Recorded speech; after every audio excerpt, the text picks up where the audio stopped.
আর যারা কোরআন শরীফ পারেন না, আপনি কোরআন শরীফ শিখতে হবে, শিখতেই হবে। আগে বলতাম শিখতে হবে, এখন নতুন করে আমি শব্দ বাড়াইছি, শিখতেই হবে। কারণ যে কোরআন শরীফ পড়তে পারে না সে আবার মানুষ হয় কেমন?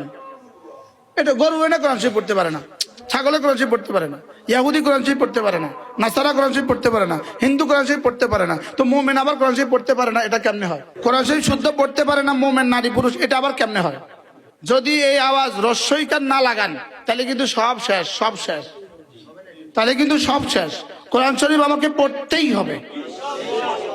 বলেন,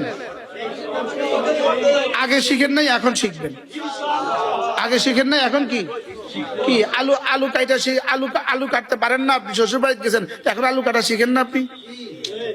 জোরে কয় না। মাছ করতে পারেন না, শ্বশুর বাড়িতে গেছেন, এখন মাছ কাটা শিখেন না?